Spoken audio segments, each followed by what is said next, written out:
Halo everybody, ketemu lagi bareng Mbak Yu di podcast Aragon GP part pertama.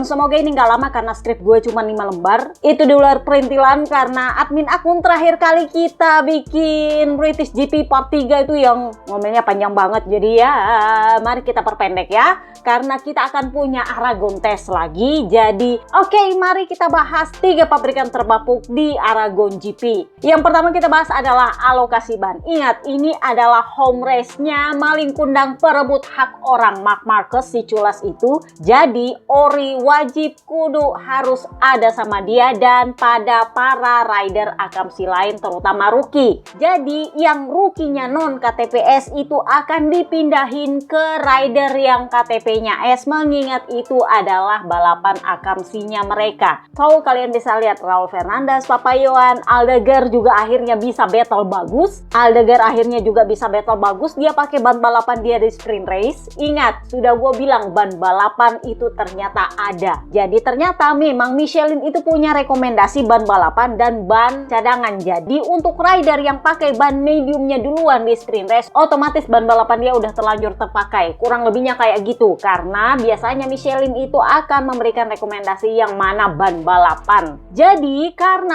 Aragon ini adalah sirkuit khusus dengan tikungan kiri lebih banyak daripada tikungan kanan. Ini mirip-mirip Sachsenring, jadi kalian gak perlu heran kenapa Marc Marquez mendominasi karena itu banyak tikungan kirinya. Jadi ban depan alokasinya normal, simetris, hard, medium, soft untuk ban slick dan soft medium untuk ban wet. Tetapi untuk ban belakang itu asimetris, sisi kiri lebih keras dengan kompon soft dan medium untuk ban slick maupun ban wet. Jadi karena Aragon ini cenderung lagi memasuki musim panas, itu panasnya luar biasa. Sebenarnya gue cukup kaget juga karena untuk kelas Spanyol yang mana ridernya paling banyak di MotoGP, yang mana buzzer-nya paling banyak, yang adalah rumahnya penyembah Marc Marquez, menurut gue cukup mengagetkan bahwa yang hadir sepanjang akhir pekan itu cuma 112.000 orang. Anggaplah gue salah 120.000, taruhlah begitu, tapi itu 11-12 sama Mandalika, Kak.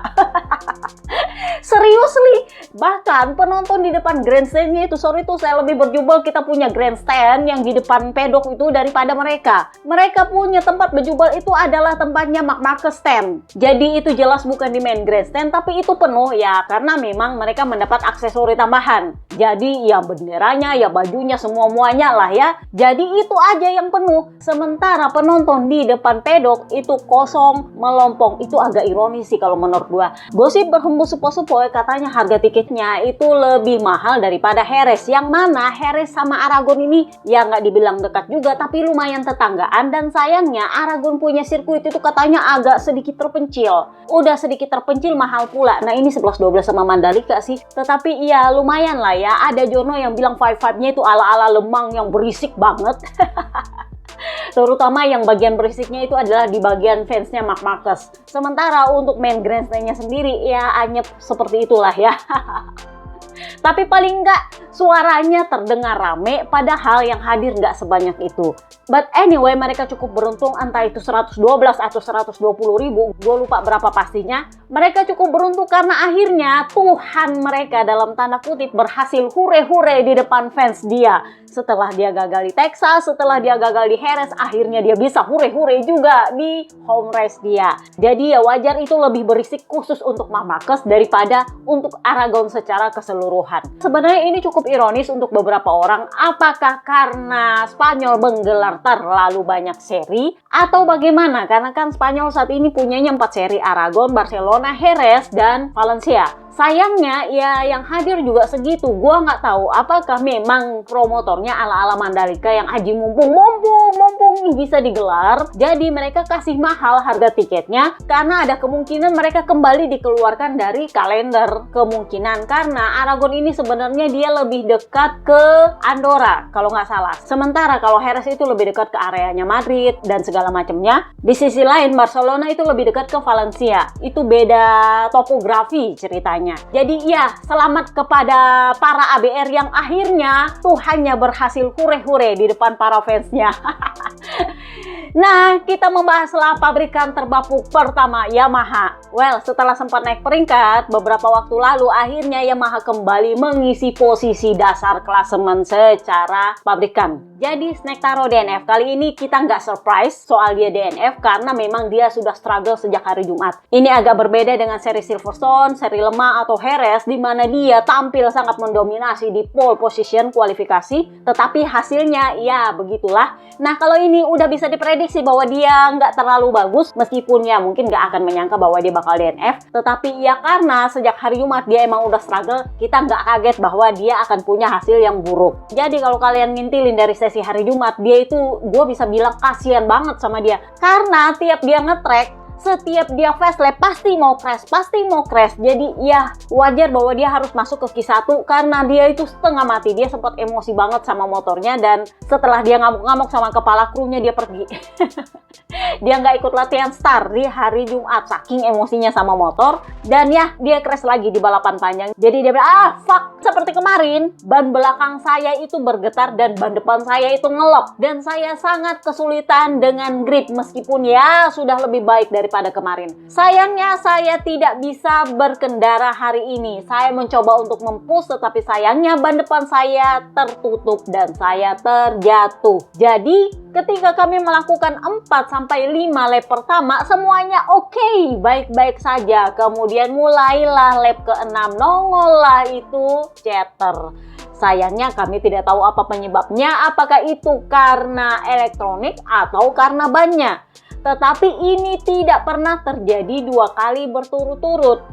Jadi kami perlu memahami alasannya. Terjadi 2 kali berturut-turut itu artinya terjadi di balapan sprint dan di balapan panjang. Biasanya kan masalahnya cuma di balapan sprint, balapan panjang nggak masalah. Atau masalahnya adalah di balapan panjang, di sprint race nggak masalah. Nah, kali ini dua-duanya bermasalah. Jadi dia bilang kami perlu memahami sebenarnya ada apa. Ditanyalah apakah kemungkinan itu gara-gara gripnya track. Karena kan grip tracknya Aragon itu memang kurang. Pecco Bagnaia ya, itu memang mengeluhkan grip track yang kurang. Nah, sementara Marc Marquez itu paling senang sama grip track yang kurang seperti ini karena dia bisa bagus dalam kondisi seperti itu. Jadi dia bilang, kalau untuk saya gripnya track itu sebenarnya cukup bagus, tetapi saya tidak punya kecepatan dan saya tidak bisa agresif, dan motor cenderung tidak punya grip. Jadi bukan salah tracknya, tetapi motornya yang nggak ada grip. Sejujurnya saya cukup terkejut dengan waktu lapnya Alex Rins, Papa Lukas maksudnya. Karena dia cukup cepat, meskipun Anda harus mempertimbangkan bahwa track semakin kesini semakin banyak gripnya karena bannya itu menggila semakin sering, makin banyak. Faktanya bahwa di Aragon kami adalah pabrikan terakhir, aka terbapuk, itu sangat tidak memuaskan.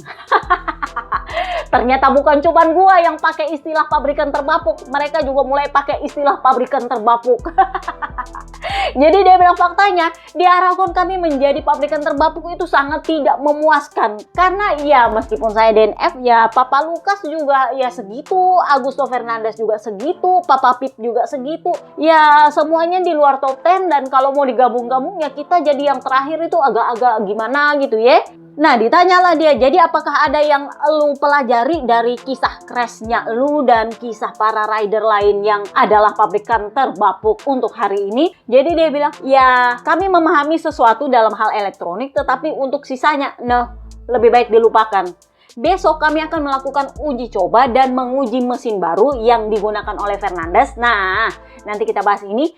Dan melakukan beberapa penyesuaian pada swing arm. Secara pribadi, saya pikir ini bukanlah track yang tepat untuk melakukan uji coba dalam banyak part. Tetapi, ya mungkin hanya bisa untuk mengevaluasi mesin. Mengingat track ini punya lintasan lurus yang panjang.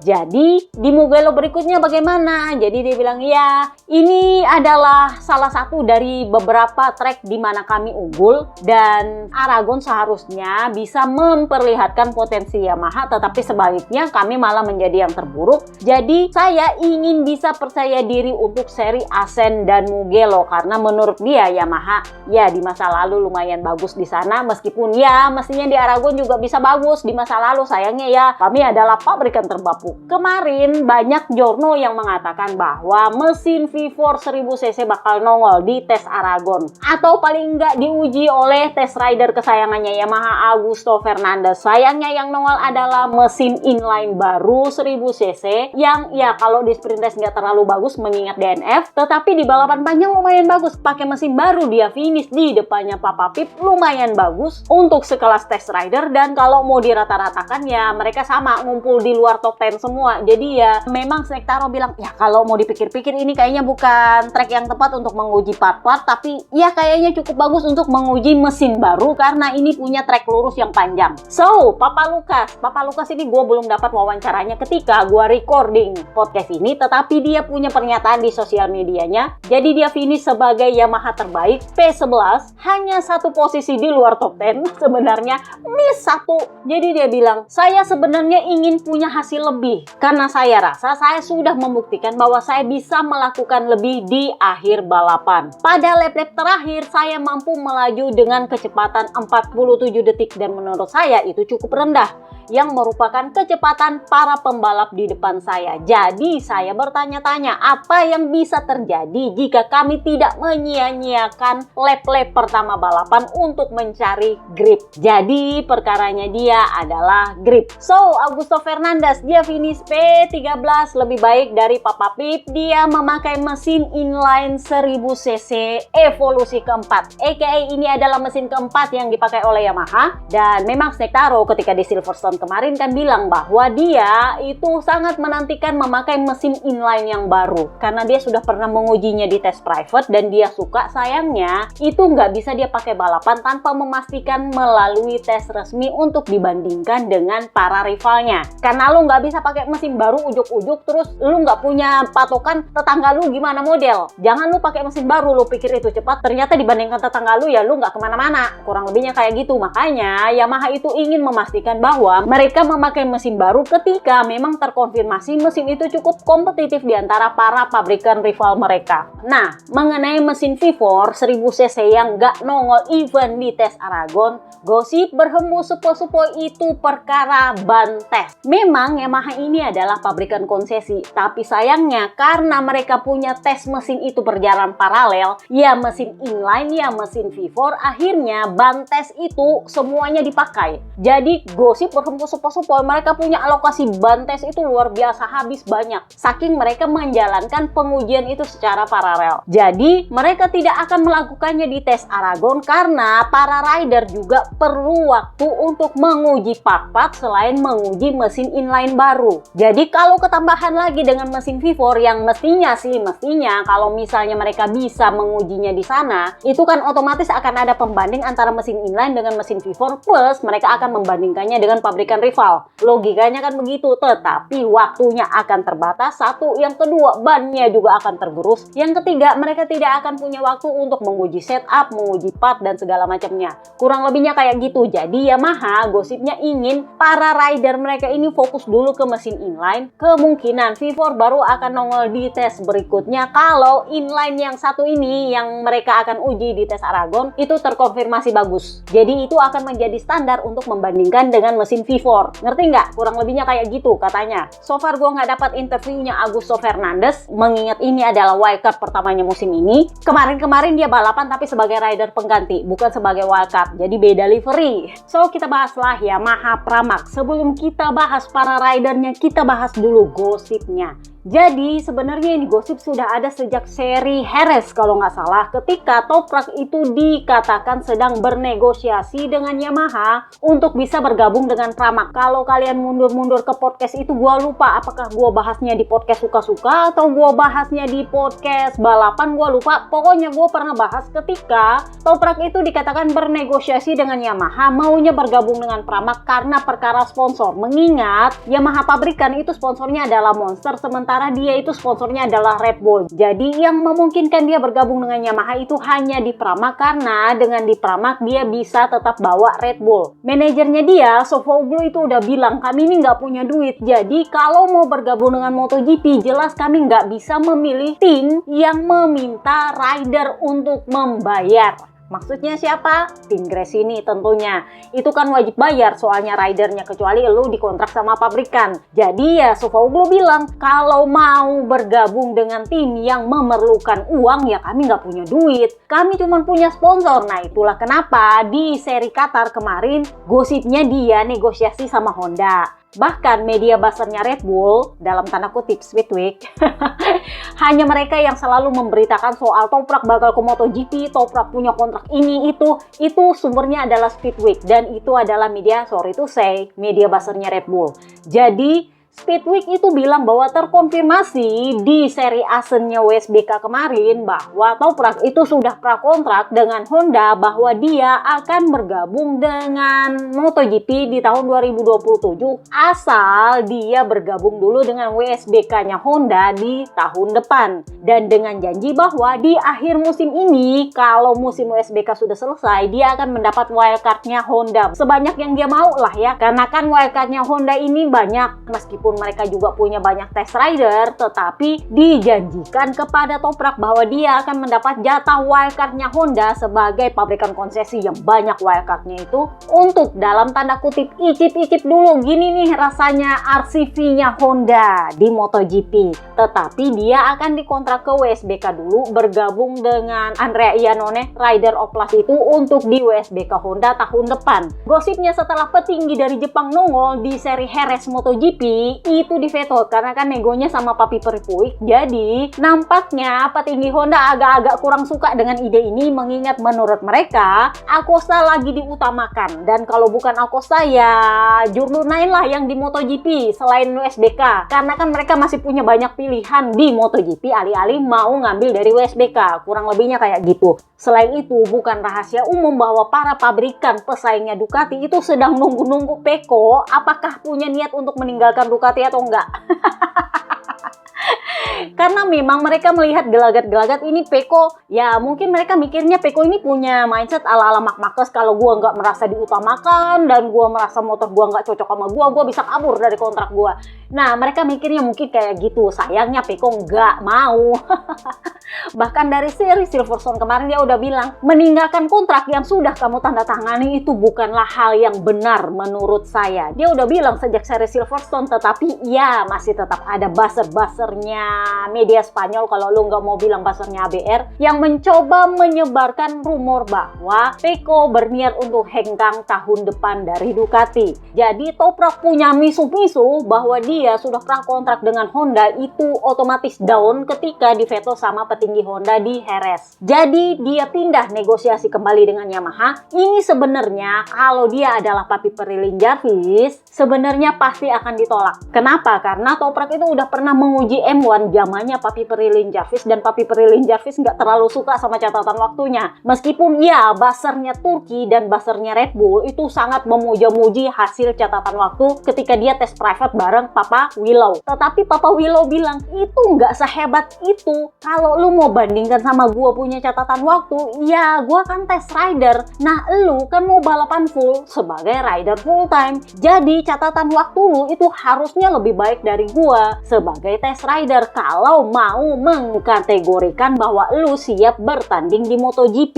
Sayangnya Papi Perilin Jarvis sudah lengser, yang nongol adalah Papi Peri Pavesio yang adalah bekas manajernya Yamaha WSBK ketika zamannya Toprak. Jadi kalau kalian adalah member premium yang dengar podcast colongan minggu lalu, gue udah bilang bahwa Papi Peri Pavesio terkonfirmasi ke Turki. Cuman nggak tahu apakah dia ke Turkinya mau tanda tangan kontrak sama Toprak atau enggak, tetapi gosip berhembus sepoi-sepoi dari lingkaran dalamnya. Lagi-lagi ini dari lingkaran dalamnya Toprak, bukan dari Yamaha-nya, bahwa itu mau tanda tangan kontrak. Katanya mau pengumuman di Mugello, which is 2 minggu lagi. Nah, ditanyalah Gino Borsoi kemarin di FP1. Gino Borsoi udah gue bilang tampaknya kurang senang dengan kondisi seperti ini. Karena sejak di Lemang itu dia udah bilang, saya senang dengan rider kami. Dan rasanya tidak adil untuk mendepak rider yang baru tahun pertama bergabung dengan pabrikan ini hanya karena performa untuk digantikan dengan rider lain yang tidak diketahui performanya. Jadi dia bilang kami itu sangat senang dengan Papa Pip, Jack Miller, karena dia sangat membantu pengembangannya Yamaha. Faktanya Papa Pip adalah satu-satunya rider di pabrikan Yamaha yang habis kontrak tahun ini. Kalau memang Toprak mau masuk ke Yamaha Pramac, maka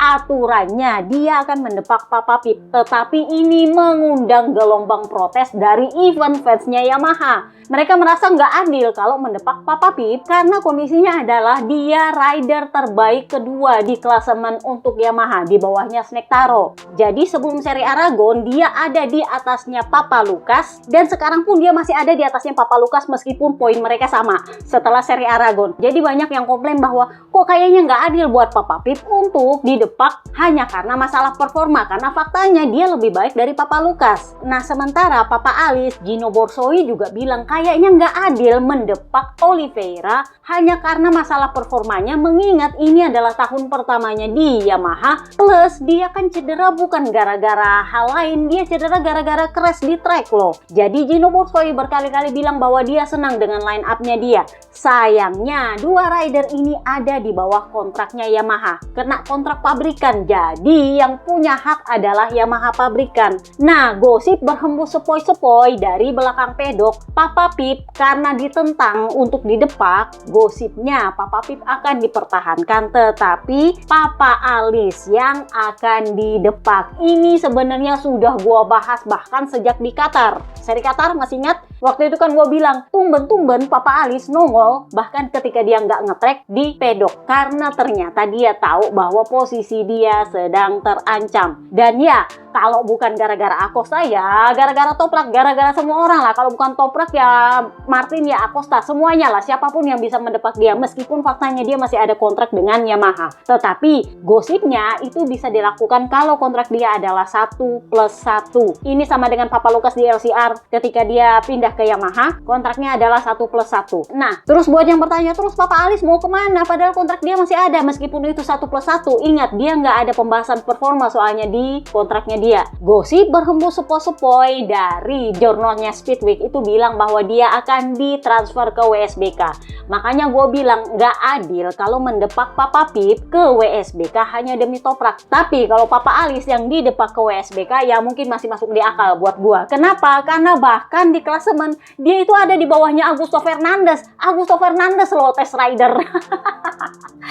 Jadi dia itu cuma punya 3 poin, sementara Augusto Fernandez yang test rider yang fungsinya cuma menggantikan dia itu punya 6 poin. Jadinya ya wajar kalau memang Papa Alice yang didepak. Jadi setelah ini menuai kontroversi, termasuk gua yang menentang hal ini, dan menurut gua dia nggak punya kesempatan kalau dia mau menggantikan siapapun yang habis kontrak musim ini. Maka kalau memang Yamaha memaksa untuk mendepak Papa Alice ya itu bisa dimaklumi. Meskipun menurut gua itu nggak adil untuk Papa Alice, mengingat dia performanya jelek karena dia cedera, dan karena dia cedera butuh waktu untuk adaptasi dengan motor barunya. Kurang lebihnya sih seperti itu. Jadi kita lihat di Mugello nanti apakah Toprak 1 akan pengumuman, 2 siapa yang akan didepak dari Yamaha Pramac. Karena gua tahu promotor Australia ini lagi bukan misu-misu sih. Dia sudah memastikan kepada Aki Ayo ini adalah manajernya Papa Pip soalnya, bahwa Papa Pip tidak akan terdepak dari seatnya. Ingat, dia ini dekat banget sama Red Bull. Ya, Papa Alice juga adalah kadernya Red Bull. Tetapi Aki Ayo itu sangat dekat sama Red Bull, dan Aki Ayo adalah manajernya Papa Pip. Jadi memang keputusan untuk mendepak Papa Pip ini mendapat penentangan event dari pedoknya MotoGP sendiri. Tetapi kalau untuk Papa Alis, ya meskipun itu nggak adil secara personal, tetapi ya mereka bisa memaklumi, mengingat bahkan di klasemen dia ada di bawahnya Augusto Fernandez. That's the problem is. So kita bahaslah Papa Pip. Papa Pip ini sempat ribut sama Papa Yohan. Dia kan finish di P14 di balapan panjang, tetapi di sprint race dia dapat long lap penalti gara-gara bikin crash Papa Yohan. Jadi dia punya pembelaannya sendiri, karena Papa Yohan seperti biasa lah mencak-mencak kan. Dia bilang itu kena long lap penalti itu ringan banget. Kenapa? Karena dia itu bikin saya crash ketika saya tidak punya ruang lagi saat dia bermanuver. Jadi menurutnya Papa Yohan, long lap penalti di sprint race itu sangat ringan untuk Papa Pip karena dia itu adalah rider yang merusak balapannya Papa Yohan. Di saat yang sama mereka berdua battle dan Papa Pip itu adalah rider yang susah disalip. Jadi menurutnya Papa Yohan, karena Papa Pip adalah rider yang susah disalip, kekeh banget kalau diajak battle, jadi ketika dia bikin manuver maka dia punya penalti harus lebih berat. Menurut gua itu tetap nggak bisa, Kak. Ini sama keluhannya dengan di Gian Antonio ketika ribut sama Alex di Qatar.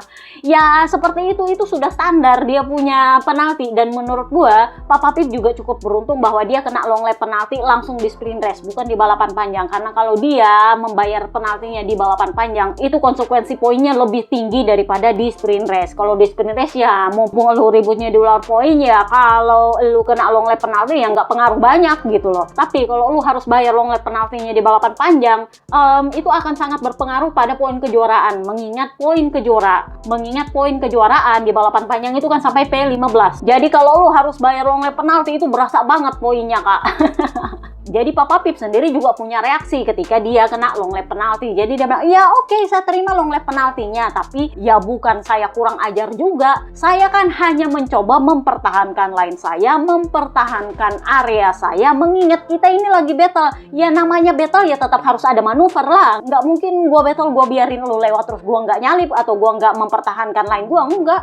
Ya itu cuma cara gue untuk mempertahankan line gue, katanya dia sih seperti itu. Tapi ya dia memaklumi kenapa Papa Yohan kesal.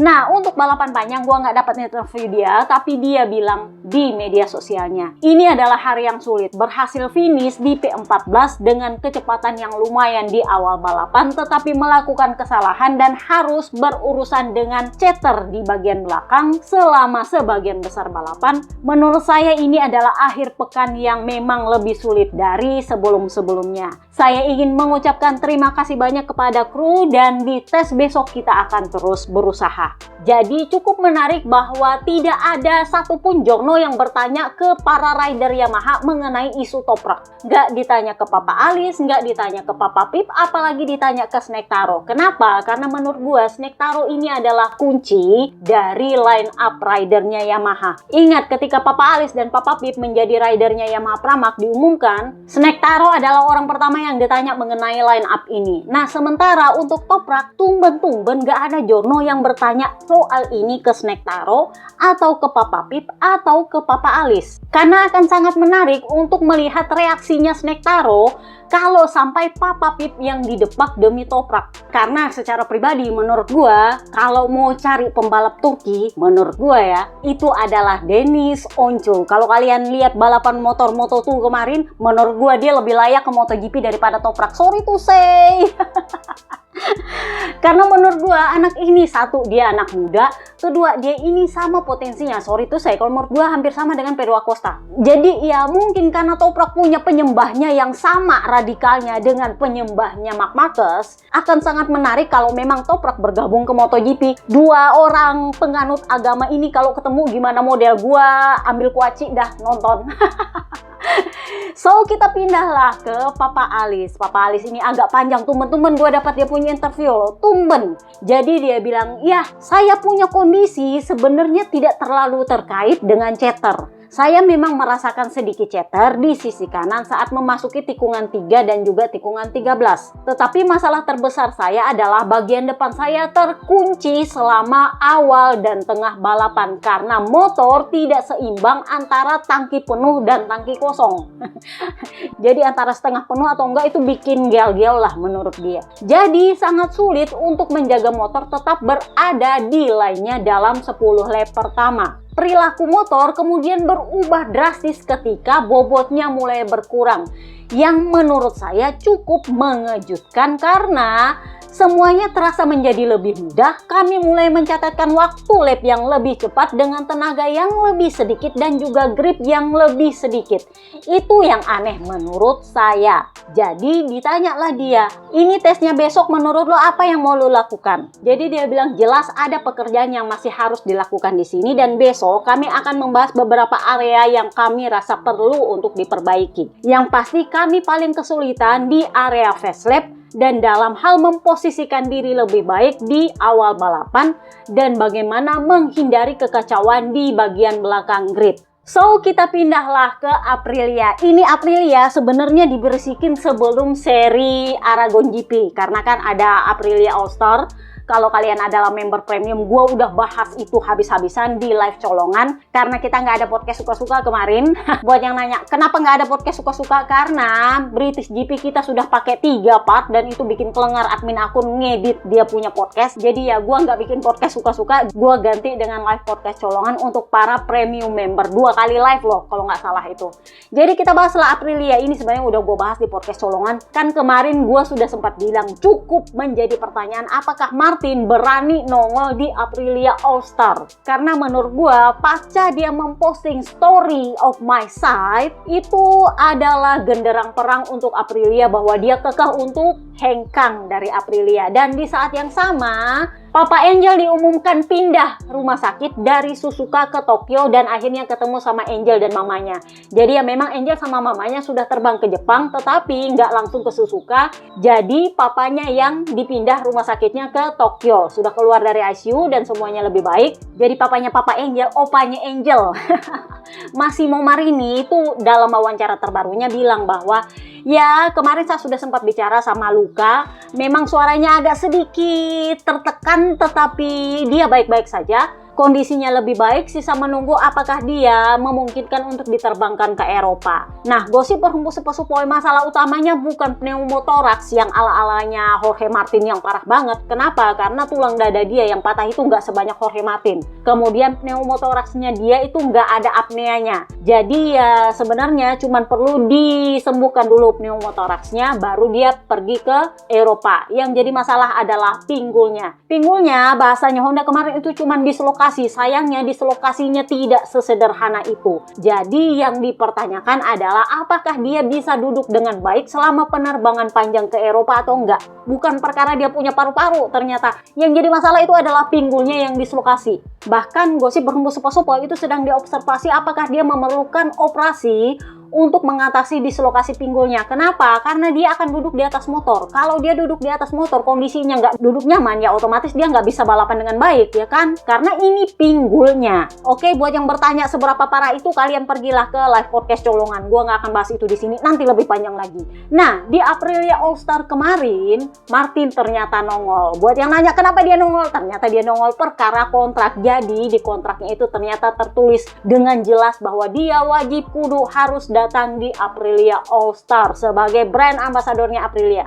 Itu tertulis dengan jelas di klausul kontraknya. Jadi dia nggak boleh melanggar itu sama sekali. Jadi nongol lah dia di Aprilia. Sebenarnya cuma minta dia untuk setor muka sih ke para fans supaya nggak bikin kisruh antara Martin dan Aprilia ini makin meruncing. Jadi Aprilia sebenarnya cuma minta ya lu nongol aja menjalankan kewajiban kontrak lu dan kami menyediakan apa yang lu butuhkan. Jadi dia tidak direncanakan untuk nge-track apalagi balapan. Tapi sayangnya di hari Sabtu ketika Marcobes ngider-ngider sama mamanya jadi kan itu hadiah kemenangannya dia ketika di Silverstone, dia ngider lah sama mamanya.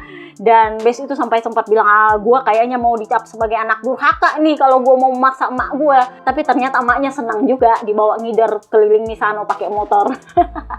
Jadi karena dia lihat Marcobes seseruan sama emaknya, nah dia pengen lah nge-track pakai motor. Papi Peririvola gosipnya nggak mau. Jadi dia bilang tolong nggak usah lu nge-track. Dia kan takut karena selama ini 3 kali balap Martin itu crashnya di atas Aprilia semua.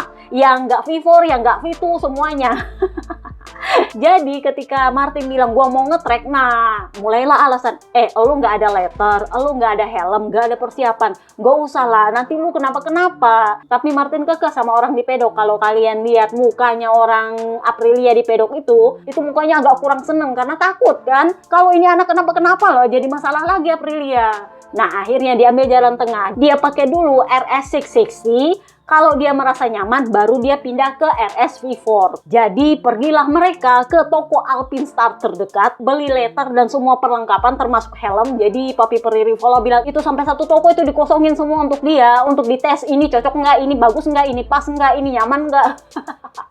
Karena kan dia adalah brand ambassadornya Alpinstar, jadi nggak bisa pakai letter yang lain. Jadilah dia nge-track di hari Sabtu itu tanpa merek Aprilia. Jadi buat yang bertanya kenapa dia nggak pakai merek Aprilia, gue sempat mikir apakah karena dia emang niat nggak mau kerja sama dengan Aprilia lagi. Ternyata karena dia nggak bawa letternya, nggak bawa helmnya, jadi dia pakai yang ada dari toko. Aprilia bayarin kak, masih tetap dibayarin sama Aprilia. Jadi kalau mau dibilang apakah Aprilia memenuhi haknya kepada Martin, ya Aprilia menjalankan semua kewajibannya, menyediakan apa yang dibutuhkan Martin untuk ada di track. Jadi kalau mau dibilang bahwa dia nggak dibayar gajinya karena dia sakit, ya mungkin dia nggak dibayar full gajinya karena dia belum menyelesaikan balapan selama full satu musim, dan selama ini dia baru satu kali naik motor di akhir pekan balapan, dan itu pun di balapan panjang nggak finish. Menurut gua kalau gaji dia cuma dibayar setengah untuk musim ini, itu juga udah bermurah hati banget sih Aprilia, sorry to say. Jadi setelah dia ngider santai pakai RS 660, dia pindahlah ke RS V4 sekalian jadi instruktur dadakan di Pro Experience. Dia ngajarin fans fanatik yang bayar untuk jadi trainee-nya mereka. Nah di hari Minggu otomatis dia nggak dikasih balapan sama Papi Peri Rivola. Papi Peri Rivola ternyata ikutan balapan, sayangnya dia crash. Dia crash, jarinya patah dan dia cengengesan. Dia bilang ya orang bilang katanya lu nggak akan merasakan seperti apa rasanya rider cedera kalau lu nggak cedera sendiri. Jadi ya lu lihatlah gue cedera. Dia pamerin tuh dia punya jari yang patah. Tetapi intinya adalah Papi Peri Rivola sempat ditanya soal itu. Jadi dia bilang gini, saya ingin mengesampingkan semua konflik yang kami miliki demi bisa bersenang-senang bersama fans. Kenapa? Karena saya sangat puas meskipun ya dengan pemberitaan di sana sini, kemenangan di Silverstone juga ternyata membawa efek yang bagus untuk pemasaran kami, di mana para fans yang datang itu bukan cuma para fans dewasa, mereka juga datang bersama keluarganya, bawa anak-anaknya yang masih kecil-kecil, dan itu membuat saya sangat senang karena menurut saya anak-anak kecil ini adalah fans masa depan bagi Aprilia. Jadi saya ingin fokus hanya untuk bersenang-senang, saya mengesampingkan dulu semua konflik yang ada. Dan kalau kalian bertanya apa yang akan saya lakukan mengenai Jorge Martin, saya akan tetap melanjutkan apa yang saya sudah lakukan selama ini. Jadi saya sudah melakukan semacam pooling, jadi dia mengambil jajak pendapat kepada para fans Aprilia. Makanya ini kan kemarin gue bilang kalau di World Ducati Week, pendapat para Ducatisti itu sangat penting bagi Ducati karena itu adalah fans fanatik mereka, fans setia mereka yang berani membayar lebih untuk bisa bersenang-senang di World Ducati Week. Nah sama dengan Aprilia, mereka ini bayar banyak sekali, bahkan bawa keluarga. Artinya mereka adalah fans fanatik yang wajib didengarkan apa pendapatnya oleh Aprilia. Jadi Papi Peri Rivola bilang, ya saya melakukan pooling dengan para fans dan mereka mengatakan kepada Jorge Martin, karena kan ada sesi tanda tangan tuh. Jadi para fans ini tetap berkata kepada Jorge Martin, tinggallah, tolong kamu tinggal, apapun yang terjadi tinggallah. Tetapi para fans juga menerima bahwa tampaknya Martin memang ingin pergi. Jadi kalau kalian bertanya apa yang akan kami lakukan, apa yang akan saya lakukan, saya akan tetap mengikuti apa yang sudah kami lakukan. Artinya mereka akan tetap mempertahankan pendirian mereka mengenai klausul performa. Karena seperti di live podcast colongan kan gue bilang bahwa klausul performa itu hanya berlaku kalau Martin naik di atas motor itu. Jadi tidak berbunyi bahwa itu adalah 6 balapan pertama musim, tapi 6 balapan pertama ketika Martin ada di atas motor. Sayangnya Martin blunder, dia sudah mengaktifkan klausul itu sebelum dia menaiki motornya 6 kali. Jadi wajar Aprilia langsung defense, oh nggak bisa. Dan usaha Martin mengumumkan story of my side dengan bilang bahwa saya berusaha memperpanjang waktunya dengan menambah 6 balapan lagi untuk memberikan kesempatan kedua bagi kedua belah pihak. Itu tidak diakui oleh Aprilia. Kenapa? Karena tidak tertulis di dalam kontrak. Jadi ibarat kata gini, gue udah tanda tangan kontrak nih sama lu. Sepakatnya adalah lu boleh hengkang kalau lu balapan 6 balapan pertama dan ternyata itu nggak memuaskan. Tidak disebutkan 6 balapan musim itu, tapi 6 balapan pertama lu di atas motornya. Kan itu beda persepsi kan? Dan menurut Aprilia, pengacaranya itu cukup yakin bahwa kalau mereka membawa ini ke pengadilan di Italia, karena kan basisnya di Italia tuh, mereka akan menang karena itu faktanya. Bukan 6 balapan pertama musim yang dimana dia tidak balapan. Itu nggak bisa dijadikan sebagai klausul performa karena dia nggak ada performa di situ. Logikanya kan begitu. Jadi Martin udah blunder dan dia bilanglah di story of my side-nya bahwa dia mencoba untuk memberikan kesempatan kedua. Bahasa ini seolah-olah dia memberikan kesempatan ke Aprilia dan seolah-olah Aprilia yang salah. Padahal sebenarnya bukan seperti itu dalam bahasa kontraknya. Jadi wajar kalau Papi Pririvola dan Aprilia bilang, ya kami akan tetap meneruskan apa yang sudah kami jalani selama ini. Karena itu arahnya kami. Tapi kalau dia mau pergi ya silakan pergi. Tapi ya bukan berarti kamu bisa lolos dengan mudah. No, kita akan bertarung di pengadilan. Kurang lebihnya sih seperti itu. Jadi ya Martin itu memang ketika selesai dari stage-nya Aprilia All-Star, karena kan dia nongol di Aprilia All-Star main stage sama Marco Bes nge-DJ gitu kan. Ditanyalah dia sama vlogger. Jadi dia bilang, untuk mencoba mewujudkan 6 balapan yang saya katakan di story from my side, saya akan menguji MotoGP sebelum musim panas. Itu sebelum dia melakukan pemeriksaan kesehatan. Mengingat Aprilia itu sudah mengusahakan untuk aturan baru bahwa dia memungkinkan untuk tes MotoGP karena dia cedera panjang. Lihat loh, Aprilia itu luar biasa berusaha untuk dia. Dan dia memanfaatkan itu dari Aprilia. Jadi dia bilang, ya saya berencana untuk melakukan tes MotoGP sebelum musim panas karena saya ingin siap untuk 6 balapan berikutnya, di mana dia ingin bersiap-siap untuk hengkang dari Aprilia. Jadi ibarat kata lu ngisap darahnya Aprilia. Aprilia itu sudah berusaha untuk bikin aturan supaya lu bisa tes MotoGP itu demi bisa balapan untuk Aprilia, tapi lu memanfaatkan tes itu demi bisa hengkang dari Aprilia.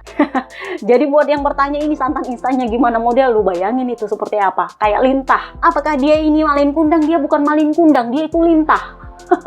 Musuh dalam selimut, ngisap darahnya Aprilia tanpa memberikan apapun ke Aprilia. Sorry to say, Lintah kalau buat gua. Aprilia kok sepenuh hati ngasih dia gaji, ngasih dia kesepakatan kontrak yang hanya dalam 24 jam langsung ditandatangani, ngasih dia klausul yang menurut beberapa manajer dan beberapa jurnal di pedok agak aneh untuk diterapkan ke Aprilia dan diminta oleh Jorge Martin. Kenapa? Karena Aprilia ini bukan pabrikan konsesi. Kalau dia adalah pabrikan konsesi, wajar lu minta klausul seperti itu, klausul exit mengenai performa. Tetapi lu minta itu kepada Aprilia yang bukan pabrikan konsesi. Jadi menurutnya para manajer rider dan menurut beberapa jurnal di pedok, klausul ini biasanya ada kalau ridernya adalah rookie, aka nggak diketahui performanya, atau motornya adalah motor yang bapuk banget, aka pabrikan konsesi. Itu wajar kalau klausul itu ada. Tapi ini kan Aprilia. Lu tahu bahwa Aprilia ini kompetitif dan lu adalah jurdon. Jadi kalau mau digabung mestinya itu baik-baik saja gitu loh. Artinya lu memang niat cuman mau 1 tahun di Aprilia tapi pengen digaji 5 juta euro. Ngerti? Lu pengen gajinya tapi lu juga pengen cuman 1 tahun. Karena kan Aprilia negonya gini, gua kasih lu 5 juta euro tapi lu harus 2 tahun. Oh ya kalau gitu 2 tahun dengan gaji 5 juta tapi gua minta klausul exit. Ngerti nggak? Licik, yes. Makanya gua bilang kayak Lintah. Sorry to say, Jorge Martin, Jordan Mangkage.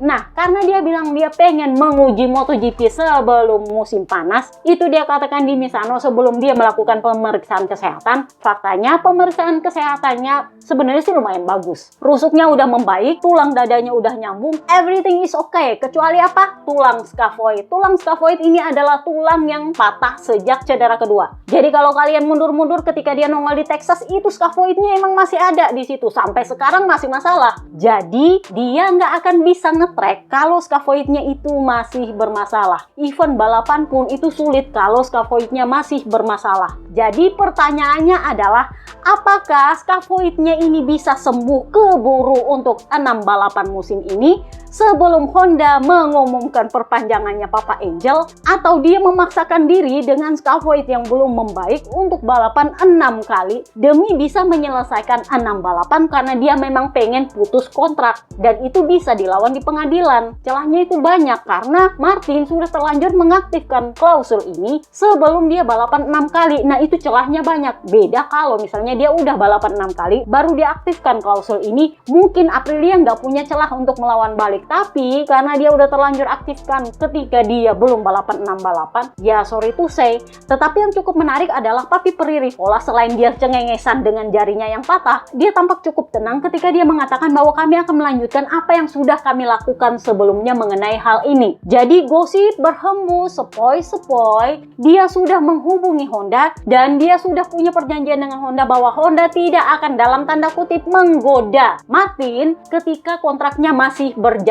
Dan itu dia sepakatnya dengan petinggi Jepang, bukan dengan Papi Peripuik. Nah, sementara Martin gosipnya itu sudah menghubungi Papi Peripuik, ya dari buzzer Spanyol sih yang bilang bahwa dia dipersiapkan kontrak 3 tahun untuk balapan sebagai penggantinya Papa Angel mulai tahun depan. Dan ini membuat gusar para fans Honda, sorry tuh saya, terutama yang di Jepang. Kenapa? Karena mereka merasa Sarko lebih layak untuk seat itu kalau memang bukan untuk Luca Marini. Itu yang bikin mereka agak-agak sebel. Tetapi ya namanya buzzer Spanyol ditambah dengan buzzer Red Bull kan, karena dia kan orang Red Bull. Red Bull ini dia punya banyak koneksi ke media karena mereka adalah sponsor yang besar, jadi mudah bagi mereka untuk mengatur media. Jadi gosip bahwa Jorge Martin itu ketemu sama Papi Peripuik itu jelas pasti didengar sama Papi Pririvola. Tahu nggak, Papi Pririvola dalam sebuah wawancara, gue lupa di mana gitu, kayak talk show gitu, ada Papi Francesco Guidotti di sana. Masih ingat Francesco Guidotti? Kalau kalian adalah para ngintil selama pasti tahu bahwa dia ini adalah mantan orang Pramac ketika masih di Ducati.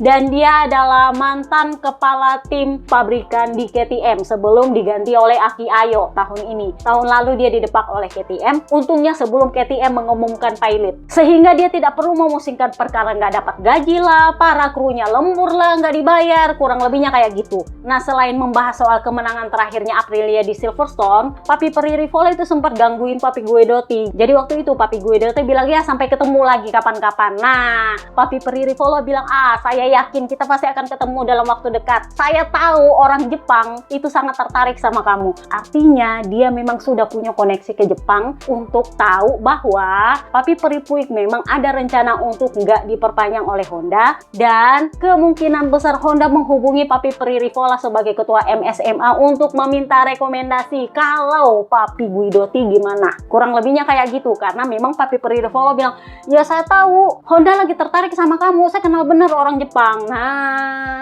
jadi nampaknya Aprilia cukup tenang bahwa sulit bagi Martin untuk bergabung ke Honda kalau diveto sama orang Jepang. Dia cukup pegang orang Jepangnya, sama dengan Luca Marini, cukup pegang orang Jepangnya, bukan Papi Peripuiknya. Tapi ya kita lihatlah nanti, mana tahu salah ya kan, mana tahu petinggi Jepang ternyata menikam Papa Angel dari belakangnya, mana tahu. Kita nggak tahu, karena kalau memang seperti itu, maka itu akan menjadi noda bagi para petinggi Jepang sendiri. Ingat, orang Jepang itu harga dirinya tinggi. Kita lihatlah Martin nanti kapan dia menguji MotoGP-nya, lalu kapan dia bisa nge-track, dan setelah itu 6 balapan bagaimana. Habis 6 balapan, apakah dia masih keburu untuk nego sama Honda? Dan kalaupun dia nego sama Honda, apakah dia akan disetujui oleh petinggi Jepang? Masih panjang prosesnya. Itu juga dia belum bisa pengumuman dengan Honda kalau masalahnya dia secara hukum itu belum kelar dengan Aprilia. Karena kan ini kontrak. Kalau kontrak jelas itu perkara hukum. So, kita bahaslah para ridernya. Buset, panjang ya kan? Admin akun ngomel lagi nih. Kita bahaslah Marco Bes. Marco Bes ini, sorry tuh saya, kalau menurut gua adalah rider of the race, rider of the weekend malah menurut gua. Kenapa? Karena sprint race dia bagus, balapan panjang dia bagus. Padahal lu tahu dia dari mana? Dari P20. Gara-gara dia crash ketika Q1. Ini memang menjadi masalah. Memang Papi Pririvola bilang masalah comebacknya Bes ini nggak masalah. terbukti bahwa di balapan motor kami bagus. Cuman masalahnya adalah di kualifikasi, lap per lapnya ini yang agak susah. Nah, Bes sendiri bilang, qualification is always suck. Jadi ya kalau bukan dia memang gagal ketika fast lap, ada aja masalahnya. Ya kayak kemarin dia crash. Jadi Savadori itu bilang, dia ini sebenarnya balapannya akan bagus kalau nggak ada masalah. Tapi kalau masalahnya kualifikasi, ya itu memang nampaknya masih kami perlu selesaikan. Mengingat ada aja masalahnya. Jadi kemarin di hari Jumat dia gagal lolos ke Q2. Dan gara-gara itu Basar Spanyol itu bilang bahwa Aprilia emang nggak terlalu bagus, wajar Martin pengen hengkang. Karena itu cuman anomali di Silverstone kemarin. Karena ya Bes gagal lolos ke Q2. Di Q1 ya dia crash. Udah dia crash nggak sempat lagi buat perbaiki motornya, ya dadah bye-bye kak. Dia start lah dari P20 di belakangnya Savadori pula. Tetapi di sprint race dia berhasil finish top 10. Di balapan panjang dia berhasil finish top 10. Buat yang bertanya apakah dia dapat KW1, ya mungkin aja. Mengingat Raul Fernandez pasti pakai ori. Tetapi apakah dia dapat jatah KW1? Kemungkinan. Kenapa? Karena gosip berhembus sepoi-sepoi Dorna nggak mau Martin hengkang dari Aprilia. Ingat, Papi Pririvola itu dekat sama Liberty Media. Dia dekat sama Stefano Domenicali yang adalah bosnya F1 yang juga orang kepercayaannya Liberty Media. Jadi gosipnya Opa Espeleta itu nggak mau memang Martin hengkang dari Aprilia. Jadi gimana caranya untuk memperlihatkan performanya Aprilia ini sebagus mungkin? Faktanya ternyata kalau base yang pakai itu KW1 jadinya bagus banget. Mungkin mereka nggak ekspektasi bahwa base bakal sebagus itu. Mungkin mereka ekspektasinya ya mungkin kualifikasinya bagus. Tapi kalau di balapan ternyata dia sebagus itu, ya mungkin kalau kualifikasi dia bagus, mungkin base bakal bisa podium atau menang, mungkin. Tetapi fakta bahwa memang motornya membaik untuk balapan panjang itu bisa dipastikan. Dia bahkan bisa mencetak waktu 1 menit 46 detik selama balapan. Jadi dia ya bisa dibilang kami bertiga dengan Marc Marquez, dengan siapa lagi ya, gue lupa satu. Ya bisa dibilang kami bertiga adalah teman minum-minum di bar. grup 46 detik kata dia sambil ngekek. Tapi yang jelas saya minta maaf kepada tim saya karena di satu sisi saya kecewa, meskipun di sisi lain saya puas mengingat di mana saya start dan di mana saya finish. Sayangnya adalah saya tidak bisa fokus hanya pada satu lap. Dia agak susah dengan lap per lap. Mengingat saya sendirian dalam mengembangkan motor, sehingga beban saya untuk memberikan umpan balik itu harus ada. Jadi nampaknya dia itu agak sulit untuk membagi tugas antara fokus gimana caranya ini motor bagus untuk balapan, sementara di saat yang sama dia sedang fokus untuk kualifikasi. Karena dia nggak bisa fokus ke sana, dia mau nguji part untuk balapan panjang. Jadi dia bilang, saya benar-benar minta maaf karena saya tidak bisa melakukan time attack yang real ketika saya di saat yang sama harus menguji part. Jadi ternyata dia melakukan kualifikasi itu sambil menguji part dan ternyata itu yang bikin dia crash. Ya di saat yang sama ya udah nggak bisa kemana-mana karena kualifikasinya cuman berapa menit? 12 menit, 15 menit. Mau kemana? Jadi dia bilang jelas ini bukanlah sesuatu yang diinginkan oleh tim, tapi begitulah situasinya. Jelas kami akan mencoba melakukan beberapa tes lagi untuk memperbaiki area ini, mengingat di Silverstone saya juga mulainya dari belakang. Faktanya adalah di babak kualifikasi selalu ada hal yang menyebalkan untuk saya. Jadi ditanyalah balapan dia, tapi kan balapan lu bagus. Dia bilang, ya meskipun saya start dari belakang dan finishnya bagus, itu bukan tanpa masalah. Karena yang pertama, masalahnya adalah grip. Kedua, masalahnya tangki. Yang ketiga, ya ada beberapa hal yang lain. Yang pasti membawa pulang hasil ini adalah hasil maksimal yang bisa saya harapkan, tetapi saya tidak bisa senang. Intinya adalah saya tidak mau terlalu banyak mengeluh karena RSGP terus membaik dari balapan ke balapan dan saya antusias dengan pekerjaan yang kami lakukan. Memang untuk finish sebagus ini itu perlu banyak menyalip, mengingat saya startnya dari belakang, tetapi menyalip pun itu nggak mudah. Saya itu sampai nggak pilih-pilih tikungan, kapan saya mau nyalip nggak ada. Kan ada rider lain yang tunggu di tikungan ini, tunggu di tikungan itu, tunggu di sini, tunggu di situ. Saya mah nggak bisa pilih-pilih. Kapan saya siap untuk nyalip, ya nyalip aja.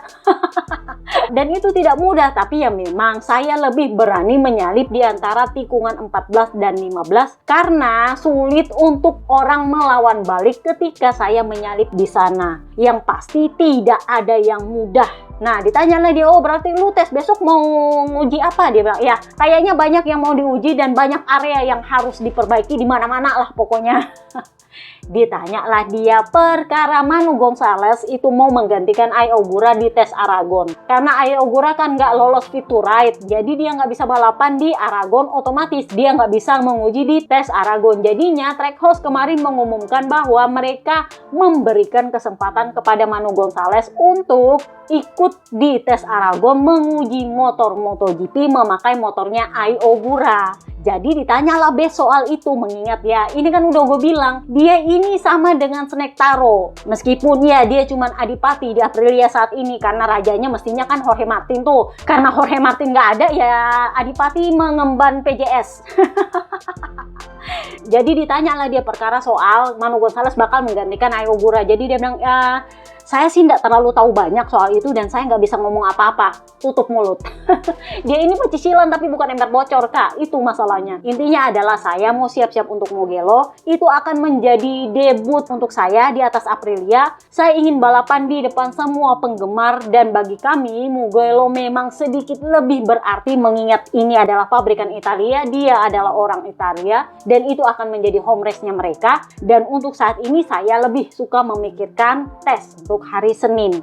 Jadi di hari Minggu pagi kemarin Papi Peri Brivio bilang bahwa oh memang kami ada rencana seperti itu tapi belum terkonfirmasi mengingat Manu Gonzalez ini kan lagi balapan nih, jadi belum tahu apakah dia bisa atau bersedia atau diizinkan karena kami masih menghubungi tim dia. Jadi setelah balapan MotoGP kemarin gosipnya manajernya Intact Moto2 itu memberikan izin untuk Manu Gonzalez ikut tes Aragon tetapi dengan syarat dia nggak boleh crash mengingat dia adalah pemimpin klasemen Moto2. Kalau dia crash apalagi cedera, nah lo gagal Jordan kan berabe. Nah ini mengundang spekulasi bahwa Trackhouse berencana untuk mendepak Raul Fernandez. Sayangnya Raul Fernandez itu masih ada kontrak tahun depan, Kak. Jadi Papi Peri Brivio itu bilang bahwa kami tidak ada maksud lain selain untuk memberikan tes kepada Manu Gonzalez. Intinya begini, kami punya motor kosong nih dan besok ada tes, daripada ini motor dibiarin nganggur, kami berikanlah itu kesempatan kepada Manu Gonzalez untuk ya namanya anak laki-laki, boys, pasti mereka pengen icip-icip MotoGP. Ya kalau ada peluang kenapa enggak, dan mengingat dia adalah pemimpin klasemen maka dia adalah rider yang layak untuk diberikan uji coba ini. Tetapi kami tidak punya rencana untuk tahun depan. Bahkan kalaupun Ai Ogura masih tidak bisa balapan di Mugello nanti, dia, Manu Gonzalez maksudnya, tidak akan menggantikan Ai Ogura. Jadi tahun depan pun, maksudnya untuk Raul Fernandez, kami belum ada rencana apapun untuk itu.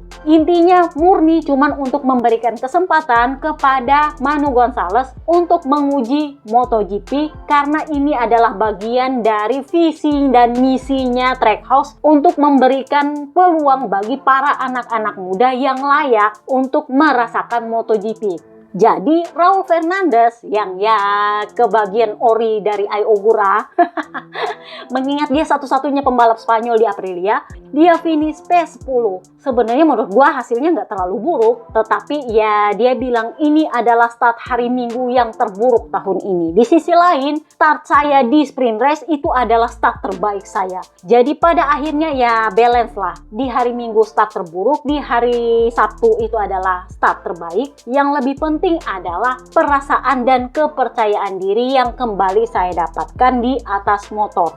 Saya bisa mengatakan bahwa kami telah melangkah maju di Aragon dan saya akan mengatakan bahwa kami berada di kondisi 90%.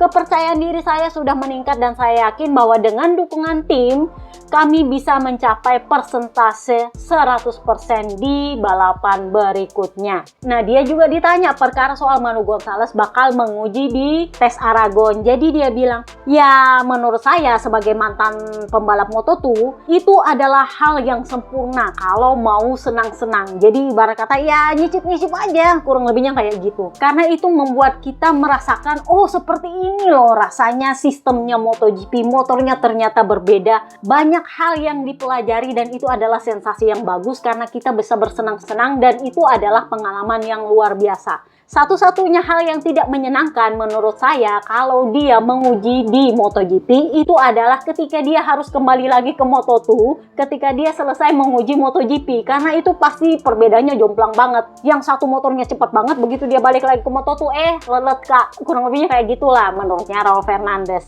So kita bahaslah Honda. Apa kabar Papa Angel? Papa Angel gue udah bilang tadi bahwa dia itu kondisinya sekarang sudah dipindahkan ke rumah sakit di Tokyo. Dia udah sama-sama dengan Angel, dengan mamanya. Opanya Angel, Massimo Marini itu bilang bahwa dia memang sempat teleponan sama Papa Angel dan memang suaranya agak-agak berat karena kan namanya pneumotoraks, tetapi overall dia baik-baik saja. Katanya fokus mereka adalah gimana caranya supaya pneumotoraks ini bisa diselesaikan lebih cepat supaya Papa Angel bisa pulang ke Eropa, mengingat kondisi pinggulnya yang harus dapat asesmen lebih baik. Menurut gosip burung supo-supo dari Jepang itu agak sulit buat dia duduk dengan nyaman. Jadi itu yang membuat para dokter berpikir apakah ini perlu operasi apa gimana. Kalau Jorge Martin, kondisi tulang skavoidnya yang butuh waktu lama untuk penyembuhan. Nah, untuk Papa Angel gosipnya pinggulnya ini yang butuh penyembuhan lama katanya. Tapi mari kita lihatlah apakah dia akan kembali di akhir musim lebih cepat atau memang seperti kata para buzzer Spanyol yang sangat mengharapkan Jorge Martin bisa mengambil seatnya, berkata bahwa musimnya Papa Angel otomatis berakhir tahun ini gara-gara itu mustahil buat dia kembali lebih cepat. Tetapi opanya Angel, Massimo Marini bilang Papa Angel berencana untuk kembali ngetrek paling enggak di balapan terakhir musim ini di Valencia katanya.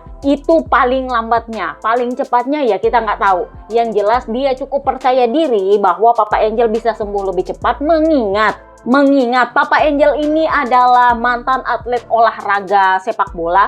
Dulu dia adalah pemain sepak bola sampai umur 16 tahun. Kenapa bisa dia jadi pembalap MotoGP? Karena dia memang sudah mengendarai motor mini itu dari usia 4 tahun bareng kakaknya, Bebe Vale. Jadi ya itu perbedaannya, tapi dia memang punya paru-paru yang tergolong sehat karena dia adalah mantan atlet sepak bola yang otomatis nafasnya panjang. Dia juga suka berenang, jadi ya secara overall paru-parunya nggak perlu dikhawatirkan. Itulah kenapa gosip dari Jepang yang mengkhawatirkan sebenarnya adalah kondisi pinggulnya, mengingat dia ini jangkung. Yang cukup menarik adalah Honda bahkan tidak menurunkan pengganti untuk Papa Angel, even untuk tes Aragon. Biasanya kalau kalian lihat dari Aprilia atau Yamaha, begitu ada rider cedera, mereka langsung mengumumkan tes rider sebagai pengganti. Misalnya Papa Alice di Yamaha itu langsung digantikan oleh Augusto Fernandez sekalian dia menguji motor, sama seperti Jorge Martin langsung diumumkan akan digantikan oleh Lorenzo Savadori. Nah, sementara untuk Papa Angel nggak ada yang gantiin, meskipun faktanya mereka akan melakukan tes Aragon setelah Aragon GP. Biasanya kan pabrikan itu akan menurunkan tes rider sebagai rider pengganti. Misalnya Stefan Bradl itu kan karena dia nggak dapat wildcard sama sekali tahun ini, dia hanya bisa balapan sebagai rider pengganti. Aturannya mestinya paling nggak dia yang diumumkan ya, kalau nggak Papa Kembar atau Takaki Nakagami. Faktanya nggak ada pengganti untuk seri Aragon. Bahkan di tes Aragon pun nggak ada tes rider yang akan ngetrek. Jadi dari jajaran tes ridernya Honda itu nggak ada satupun yang nongol di tes Aragon maupun di balapan Aragon.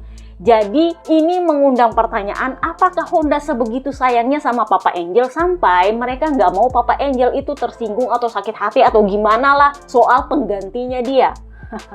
Contoh kayak Ai Ogura itu kan memang dia nggak punya rider pengganti karena Savadori kan lagi menggantikan Jorge Martin. Tetapi di tes Aragon, Manu Gonzalez yang akan pakai motor dia. Nah, sementara untuk Papa Angel, ya oke lah nggak ada pengganti ketika di Aragon GP, tapi paling nggak ya kenapa nggak ada tes rider yang nongol untuk membantu di tes Aragon. Itu lumayan menarik. Apakah sebegitu sayangnya Honda sama Papa Angel atau gimana?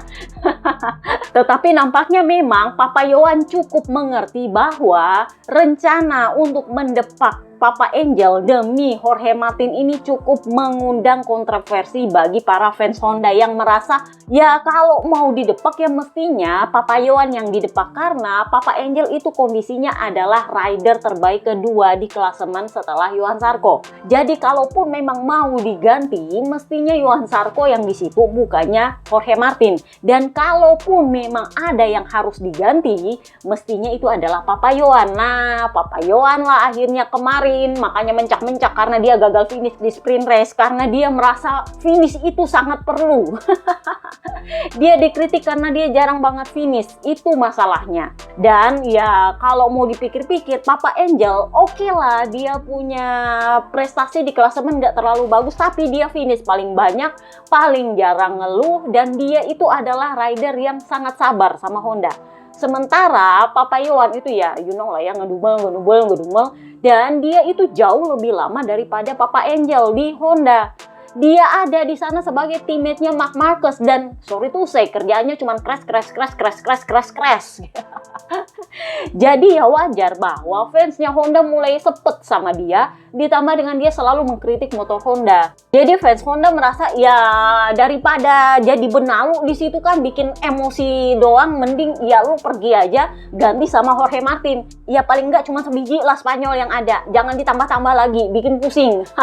Udah dapat Martin yang banyak maunya kayak gitu, ya ditambah lagi dengan Papa Yohan yang kerjanya ngeluh-ngeluh. Nah lengkaplah penderitanya Honda, justru mendepak Papa Angel sendiri. Ya sebenarnya dia nggak terlalu pusing. Kenapa? Karena Aprilia akan dengan ikhlas menerima dia dan dengan senang hati menerima dia. Karena Aprilia sendiri tahu bahwa dia ini sebenarnya adalah rider pengembang yang bagus di Honda. Sama dasar ilmunya dengan Marco Bes, karena mereka sama-sama anak VR46 yang punya dasar-dasar pengembangan motor. Jadi ya memang Papa Angel bilang, saya nggak terlalu khawatir sih sama masa depan saya. Ya karena memang dia pegang petinggi Honda, dan kalaupun dia memang harus didepak oleh petinggi Honda, ya Aprilia dengan senang hati menerima dia, sorry to say. Cuman masalahnya adalah Aprilia rugi gaji Jorge Martin 5 juta euro. Tahu begitu ya mending ambil Papa Angel yang gajinya cuma 1 juta euro, 700.000 euro lah kalau dipotong pajak. Jadi gosip berhembus sepoi-sepoi bahwa Martin itu sebenarnya ngejar gaji doang ke Honda. Dia tahu bahwa Papa Yohan, masih ingat Papa Yohan kemarin ketika bergabung di Honda gajinya berapa? 6 juta euro. Itu cuma punya 2 titel Jurdun dengan 1 titel di MotoGP. Nah ini kan statusnya sama dengan Jorge Martin. Jadi bahwa dia bisa minta gaji 6 juta euro ke Honda jauh lebih gede daripada Aprilia, di mana dia juga nggak perlu bertanggung jawab untuk bisa menang, untuk bisa kompetitif di Honda mengingat motornya emang udah bapuk. Sementara di Aprilia itu amat sangat bersandar kepadanya, sangat berharap bahwa mereka ya meskipun nggak Jurdun paling enggak pesaing Jurdun lah sama Ducati. Jadi mungkin dia merasa tanggung jawabnya beda, udah dia cedera, udah dia nggak nyaman, udah gitu gajinya ya meskipun tinggi dibayar juga belum full. Kalau kesimpulannya adalah dia pindah demi gaji, itu yang bikin para fans sebenarnya nggak terlalu suka sama dia. Tetapi ya fansnya Aprilia bilang ya kita sih pengennya dia tinggal, tapi kalau dia mau pergi ya udahlah ya, mau dia apa, kurang lebihnya kayak gitu. Jadi memang ketika di Aprilia All Star kemarin fans itu punya reaksi berbeda-beda soal dia, tetapi harapannya mereka adalah gimana caranya supaya Martin tetap bertahan di Aprilia, karena mereka tahu dia adalah rider yang Jurdun. Mestinya dia bagus pakai Aprilia. Kalau base aja bisa bagus, mestinya dia bisa jauh lebih bagus menurutnya fansnya Aprilia. Tetapi ada juga fans fanatik yang bilang Aprilia itu harusnya punya harga diri. Kalau udah kayak gitu ya lepas aja, ngapain, buang aja dia. Kita kan adalah pabrikan yang bagus, motor kita juga cukup kompetitif, nggak akan kekurangan rider untuk cari penggantinya. Seperti itu kata fans fanatiknya Aprilia. So Papa Yohan akhirnya dia finish P7. Dia bilang saya akhirnya bisa melihat bendera finish saudara-saudara. Jadi hasilnya kurang lebih positif lah. Kalau mau jujur saya tidak pernah puas dengan posisi ke-7 dalam karir saya. Tapi setelah apa yang saya alami sepanjang akhir pekan, terutama karena di sprint race dia kena sapu jagat sama Papa Pit. Jadi dia bilang ya hari ini saya puas lah dengan hasilnya. Karena ini menunjukkan betapa sulitnya situasi kami. Senang rasanya saya bisa battle dengan para pembalap di depan kami. Saya masih bisa mengejar mereka karena kami tidak memiliki kemampuan untuk berbuat lebih banyak dari ini. Dan kondisi bahwa saya bisa menyalip tanpa saya disalip kembali itu membuat saya merasa saya bisa tidur dengan tenang hari ini.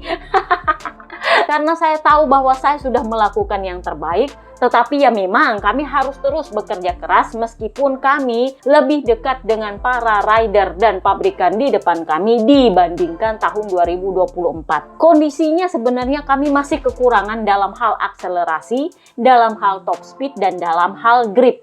Jadi kami harus terus meningkatkan kemampuan agar bisa bertarung lebih jauh di track. Jadi ditanyalah dia, oh berarti kamu cukup tahu sekarang apa kelebihan dan kekurangan Honda dibanding dengan para pabrikan pesaing. Jadi dia bilang, ya, saya memahami area di mana kami bisa membuat perbedaan di saat saya battle di track, terutama ketika saya ada di belakang Di Giannantonio, berada di belakang KTM, dan berada di belakang Yamaha milik Quartararo. Kami banyak kehilangan kecepatan dan akselerasi saat keluar tikungan. Sebaliknya, dalam hal pengendalian motor, kontrol traksi, dan pengereman, kami berada di posisi yang sangat baik dan bisa bersaing dengan kompetitor. Nah, ditanyalah dia soal Papa Angel. Jadi dia bilang, ya tentu saja saya kehilangan Marini sebagai teammate saya karena bisa berbagi informasi dengan pembalap cepat seperti Luca itu berguna. Tetapi kami sudah melakukan begitu banyak balapan bersama dan saya yakin bahwa jika dia ada di sini, saya juga tidak bisa mendapatkan posisi yang lebih baik. Jadi ditanyalah dia soal chatter. Karena kan ini adalah keluhannya Sarko ketika dia crash, mengingat Sarko DNF. Jadi dia bilang, sebenarnya memang chatternya ada tapi nggak terlalu terasa. Di sini Anda bisa mengatasinya dengan baik. Jadi sebenarnya saya bisa lega karena meskipun manuvernya nggak bisa terlalu bagus, tetapi ketika ada di fase pengereman, tidak ada yang menyalip saya. Itu yang bisa membuat saya sedikit lega. Secara umum, kecepatan kami sendiri cukup bagus untuk lap per lap, tetapi untuk balapan itu lain cerita karena kami harus battle. Itu katanya Papa Yohan. Nah, Sarko DNF. Jadi dia kembali disalip oleh Di Gia di klasemen. Jadi dia bilang, ya sebenarnya saya memiliki ritme yang bagus selama balapan. Saya merasa cukup kompetitif untuk memperebutkan top 10. Tapi saat mencoba menyalip Jack Miller, suhu ban meningkat seiring dengan kondisi trek yang meningkat. Sehingga saya kehilangan kendali ban depan. Ini memang di awal Aragon GP itu Jorno sempat mengadakan polling soal rider yang paling sulit disalip dan Papa Pip menempati posisi paling tinggi, Jack Miller. Kan dari dulu gue udah bilang yang paling sulit disalip itu adalah Papa Pip sama Brad Binder. Itu mau lelet mau cepat itu bakal susah disalip karena mereka punya manuver untuk menutup tikungan dan kalau lu maksa biasanya lu beresiko crash. Jadi Sarko bilang saat saya mencoba menyalip Jack Miller, suhu ban meningkat seiring dengan kondisi trek yang meningkat dan saya kehilangan kendali atas ban depan. Jadi ya udahlah ya, setidaknya kami belajar sesuatu dari kejadian ini. Saya mulai mengenal motor ini dengan baik dan saya bisa mengetahui kapan sesuatu berjalan dengan baik dan kapan tidak, dan itu adalah langkah maju yang nyata. Jadi ditanyalah dia, lu kira-kira mau ngetes apa besok? Jadi dia bilang, tes besok akan menjadi penting. Hasil bagus baru-baru ini telah memberikan saya rasa percaya diri yang baik. Anda harus tahu bagaimana menerima sebuah kemunduran karena itu adalah bagian dari perjalanan. Begitulah kata dia. Somkia Chantra nggak ada interview. Mungkin nanti setelah gua posting ini baru ada interviewnya mengingat dia pasti ikut tes Aragon. Jadi itu aja podcast kita kali ini. Gua harapnya sebenarnya pendek tapi ternyata panjang karena kita kelamaan membahas Jorge Martin, tapi ya begitulah. See you next part guys. Bye bye.